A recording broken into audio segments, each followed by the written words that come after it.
Bueno, esta exposición era una reflexión que no se había hecho en el país sobre la construcción de la museología ecuatoriana. Era una exposición que pensaba indagar cuáles fueron los orígenes de los museos, más que orígenes, digamos, cuál había sido esos procesos por los cuales se han construido ciertas colecciones, habían tenido un proceso de institucionalización o no, cuál había sido el papel o no del Estado, si el Estado realmente había tenido un interés en la construcción de museos locales. Y bueno, a lo largo de la investigación nosotros nos habíamos dado cuenta que la historia de los museos en el país y de las colecciones había sido bastante intermitente. Yo creo que hay dos factores que eran importantes. El primero, que era como hacer un ejercicio de traducción de toda una serie de contenidos complejos, muchos de los cuales todavía no se habían abordado, digamos, en el espacio de los museos aquí localmente. Y el otro creo que tiene que ver con que Espíritu de Red sucedió en un momento muy particular, que yo hace un tiempo había señalado como una especie de que operó en un momento de vacío museal. Entonces yo creo que era como un momento muy interesante de que como que los museos o este tipo de propuestas habían estado apagadas o dejadas de lado y de pronto irrumpió, y eso hizo que en términos de público haya mucha afluencia y haya un volcamiento hacia lo material, que creo que era muy importante, que era como dar cuerpo a muchas ideas que estaban en unos círculos especializados. Digamos, Espíritu de Red lo que hizo era juntar varias reflexiones en torno, por un lado, a la historia de la ciencia, pero también a cómo se habían dado la construcción de ciertas disciplinas como la arqueología o la antropología en el país. Digamos, toda esta dimensión que te daba cuenta de cómo el mundo de los objetos se había ligado a las formas de pensamiento, a la forma de producir pensamiento en el país.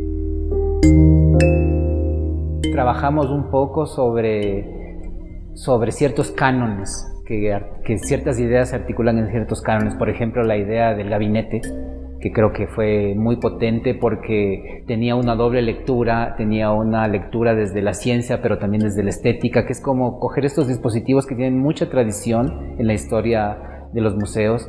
El salón, por ejemplo, articular este entorno de visualidades distintas y a veces contradictorias que se tensionan, como que echamos mano de ciertas estrategias que están ya muy constituidas en el mundo de los museos, pero que localmente no habían sido puestos en escena juntos. En el siglo XIX las colecciones, igual que ahora, son fundamentales para la ciencia, y para el siglo XIX es aún más importante porque es cuando se están armando estas colecciones, porque hay muchos viajeros que van a distintos lugares y transportan lo que colectan, tanto plantas, animales como objetos etnográficos, ¿cierto? Las colecciones se mueven, ¿por qué? Porque necesitan acumularse en ciertos lugares para poder compararse. Entonces los museos cumplen esta función. Hay colecciones que se arman no solo por los viajeros, sino también a través de redes de correspondencia. Digamos, las posiciones universales son los lugares desde donde la nación se representa hacia afuera, ¿sí? Y esto es un proceso bastante interesante porque la nación se representa hacia afuera desde los objetos. Por un lado puede ser lo que tú promueves de tu país, sea esto bienes comercializables, pero, por ejemplo, en la Exposición Histórica de Madrid, que además es particular porque es histórica y es conmemorativa a los 400 años, se presenta justamente esta línea de tiempo que representó el quiebre de la conquista, ¿sí? Entonces, estos objetos no solo que representan a la nación, sino que representan la construcción de un pasado transatlántico, ¿sí? Que es interesante porque desborda el límite de la nación. Entonces, nosotros somos en tanto y en cuanto existe la conquista. En este mundo los objetos están circulando, los objetos tienen valor y digamos, cobran un sentido para la construcción de una nación, pero es una nación más allá de las fronteras, es una nación que se representa en Europa y que se representa en Estados Unidos, en el caso de la exposición de 1893 en Chicago. Siempre se cuenta esta idea de que los viajeros van, ¿no es cierto? Son estos héroes que pasean por territorios desconocidos y luego regresan trayendo sus colecciones y trayendo sus experiencias a Europa, donde escriben, ¿no es cierto?, de sus relatos de viaje y trabajan sobre sus colecciones museos o universidades europeas. Sin embargo, lo que hemos visto y mostramos en la exposición es que estos científicos que viajan no pueden hacerlo sin una contraparte local. Tanto científicos locales que conocen y que tienen los mismos debates y que se nutren de debates tanto locales como internacionales sobre las ciencias. Otros personajes que van a interactuar con los viajeros son también los que muchas veces son anónimos, ¿no es cierto?, los cargueros, y ellos también hay un intercambio de conocimiento de cómo se usan ciertas plantas, dónde se consiguen tales animales, ¿no? Entonces hay una interacción que muchas veces no se dice, ¿no? Los viajeros muchas veces no cuentan estas historias, sino solamente te dicen yo vi, ¿no es cierto?, pero no cuentan el cómo se enteran de esta información. En esta exposición fue importante abrir también cómo nace la antropología a nivel local, y es muy relacionada a estos letrados, estos intelectuales ya en el siglo XX que estaban vinculados al escenario de la hacienda, porque de alguna forma las primeras etnografías que hace Gijón y Camaño son las etnografías de sus propios indios, de su hacienda, de esta relación que, por ejemplo, en la antropología europea estaba ligada a los procesos de colonización, específicamente de tierras de estos otros lugares. Yo creo que en el caso, no sé si podría hablar latinoamericano, pero sí en el caso ecuatoriano, tiene que ver muchísimo en la dinámica misma de la hacienda, ¿no? Del patrón, que además es letrado, versus quienes están en su entorno. Bueno, la antropología como disciplina científica realmente aparece bastante más tarde, ¿no?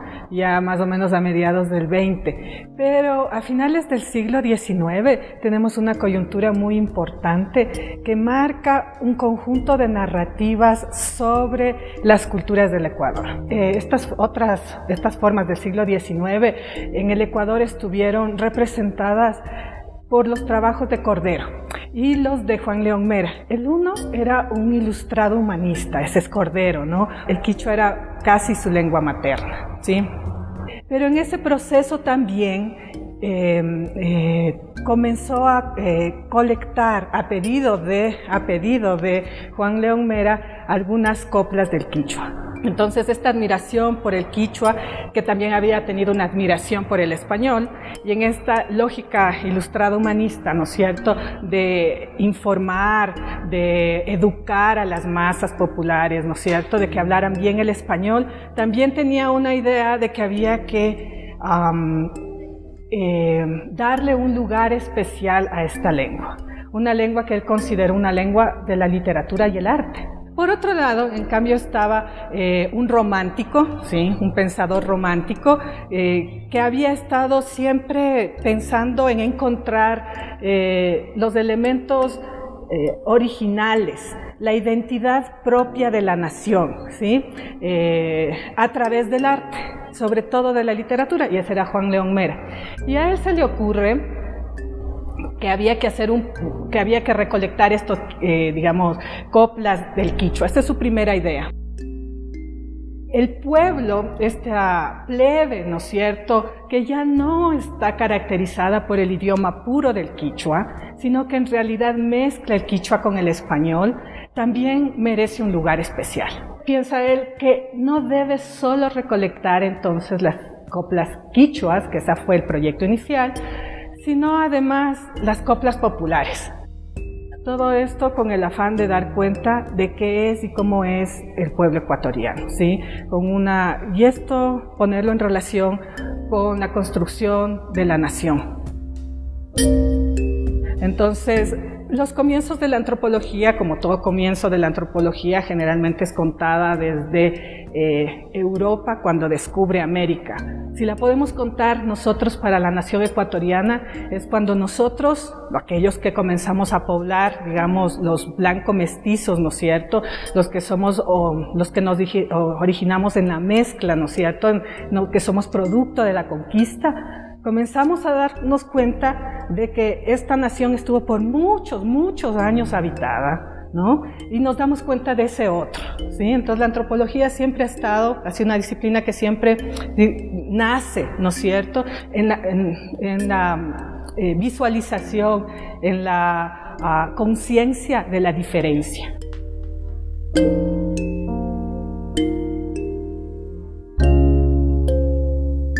Bueno, nosotros habíamos optado por integrar a la muestra ciertas preocupaciones contemporáneas en torno a mirar los objetos, y una de esas fue hacer tomar una primera muestra de ADN de las zanzas. Siempre la idea de la exposición fue como tratar de abrir los objetos a diferentes lecturas. Entonces, y contemporáneamente, digamos, con la tecnología, lo que posibilitaba en este caso a las zanzas era justamente abrir esta nueva lectura desde la recopilación de ADNs. Digamos, con la nueva tecnología nos dimos cuenta que podíamos dar una lectura más a las que ya existían sobre los objetos. Entonces, el montaje también de la Huaca respondía a estas dinámicas de también cómo, por ejemplo, el coleccionismo arqueológico estaba ligado mucho a la apertura de tierra, al literalmente desenterrar los restos, ¿no? Había como una idea de que hay muchas cosas, yo creo que muchas cosas se resuelven en el espacio museal, pero no necesariamente todas a partir de la parte expositiva. Y en ese sentido creo que le pensamos como casi como una estructura dramática, que haya unos momentos de tensión, que haya unos desarrollos y que tenía un final extremadamente dramático, que era recuperar las imágenes del incendio del Museo Nacional que había estado en ese mismo lugar. Entonces, creo que también era interesante como dejar que a partir de esas investigaciones surjan unas relaciones con el presente. Creo que eso también era muy interesante. Creo que en este espacio que se denominaba los objetos de tensión se creaba una lectura cruzada entre pasado y presente, y creo que eso también era interesante. No era una exposición situada en el pasado. Siempre había una relación, tensión, pasado-presente, que creo que era interesante. Creo que una parte importante de Espíritu de Red, y por el propio enunciado de abordar la museística, las colecciones, era que esta exposición de alguna manera tensó los resortes institucionales, porque ahí tú empiezas a ver las debilidades de los protocolos de préstamo de obras o de transporte o de una serie de cosas que deberían estar muy presentes en la gestión del propio museo que acogió esta exposición, pero que no se dieron. Entonces creo que también es interesante cómo Espíritu de Red, que quería abordar un poco la intermitencia, las oscilaciones de la gestión museal en la historia del Ecuador, topó también en el presente esas dificultades, ¿no?